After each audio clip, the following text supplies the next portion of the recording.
खुशियां।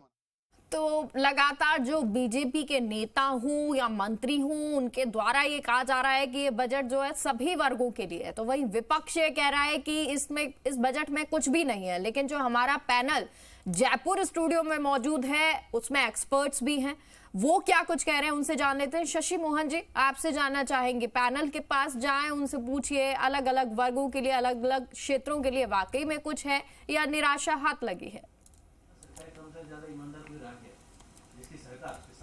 देखिए, अलग अलग वर्गों के प्रतिनिधि यहाँ पर मौजूद हैं, मैं उनसे बातचीत कर लेता हूँ। सबसे पहले बीरबल जी हैं, बीरबल चौधरी जी भारतीय किसान यूनियन से आते हैं। बीरबल जी, किसानों के लिए कितनी चीज़ें दी हैं? देखिए, बीरबल जी के पास में भी चलेंगे। पहले एक बार किशोर जी कुछ कह रहे थे थोड़ी देर पहले कि कितनी कांग्रेस से प्रेरित योजनाएं भी शामिल की गई हैं। किशोर जी, कुछ कांग्रेस से प्रेरित योजनाएं शामिल की गई हैं? देखिए, एक बात बहुत साफ सी है कि हमें जो लग रहा था कि इन सारी योजनाओं को शामिल किया जाना चाहिए, क्योंकि इनके पास कोई विजन तो था नहीं। जो युवाओं की स्कीम को शामिल किया गया वो हमारी योजना थी, और इनको लगने लगा साफ तौर पे कि ये जो सीटें घटी हैं यूथ को दरकिनार करने की वजह से घटी हैं, इसलिए इस योजना को शामिल किया गया। और भी सरकार को अकल ले लेनी चाहिए, सरकार को सद्बुद्धि आ जानी चाहिए कि कांग्रेस की जो भी पॉलिसी है उनको शामिल कर लेना चाहिए। क्या सुरेश जी इत्तेफाक रखते हैं आप इससे? देखिए, कांग्रेस की प्रवृत्ति तो हमेशा आलोचना करने की है, तो करना भी चाहिए, इनको आलोचना करनी चाहिए, लेकिन जो अच्छी स्कीम है और अच्छा जो बजट है उसकी तारीफ भी करनी चाहिए। आज मान लो PLI जैसे प्रोडक्शन लिंक इंसेंटिव स्कीम है, उस तरह से एम्प्लॉयमेंट इंसेंटिव स्कीम जो लाए हैं, इससे करोड़ों लोगों को, करोड़ों युवाओं को रोजगार के अवसर मिलेंगे।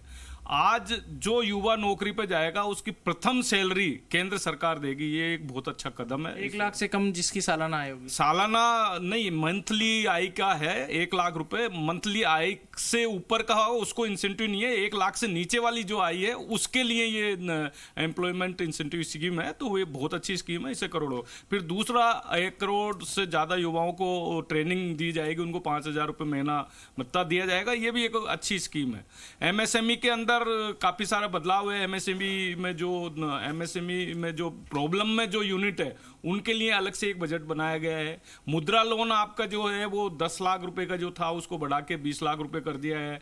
एजुकेशन लोन क्योंकि आज का युवा जो है उसमें 3% इंटरेस्ट सब्सिडी का प्रावधान किया है कि भाई अगर 10 लाख रुपए तक का अगर एजुकेशन लोन है, डोमेस्टिक एजुकेशन लोन, उसमें 3% की इंटरेस्ट सब्सिडी दी है। तो इस तरह से बहुत सारे मतलब युवाओं को ध्यान रखते हैं। महिलाओं MSME की बात की जाती है हमेशा, लेकिन MSME का जो प्रोडक्ट है उस प्रोडक्ट को सरकारी कामों में लेने के लिए, जो सरकारी खरीद होती है उसमें लेने के लिए कोई रिजर्वेशन, कोई प्रेफरेंसेस भी तय करेंगे तो उनको ज्यादा बेहतर मार्केट मिल सके। निश्चित रूप से केंद्र सरकार का यही है कि जो भी केंद्र सरकार की योजना है उसमें MSME वालों को प्रायोरिटी देना, कि उनसे ही माल खरीदना बड़ी यूनिट की बजाय, तो वो निश्चित रूप से केंद्र सरकार उस पर ध्यान दे रही है। तो आज अगर MSME जो अगर एम्प्लॉयमेंट इंसेंटिव स्कीम से MSME को सबसे ज्यादा फायदा होगा, क्योंकि वो रोजगार देंगे, रोजगार का जो फर्स्ट सैलरी है वो केंद्र सरकार देगी। तो आज महिलाओं के लिए 3 लाख करोड़ रुपए का बजट बनाना, कि महिलाओं के लिए 3 लाख करोड़ का लखपति दीदी बनाना, किसानों के लिए आपके अच्छी सी योजनाएं लाना, एक PM सूर्य योजना जो है उसमें 300 यूनिट फ्री देना, वो भी एक बहुत बड़ी पिछले साल भी घोषित की गई थी। उसके अंदर ये कंटिन्यू, उस योजना को कंटिन्यू करके उसके अंदर लोगों को फायदा होना, क्योंकि वो ठीक है, लोगों को कितना फायदा होगा वो आने वाले दिनों में पता चलेगा। लेकिन जो विजन की बात लगातार कही गई, कल आर्थिक सर्वेक्षण जब निर्मला सीतारमण ने पेश किया तो उस आर्थिक सर्वेक्षण में भी वो विजन दिखाने की कोशिश की उन्होंने, और बजट भी उसी के इर्द गिर्द घूमता दिखाई दिया। आप लोग बने रहेगा हमारे साथ। चर्चा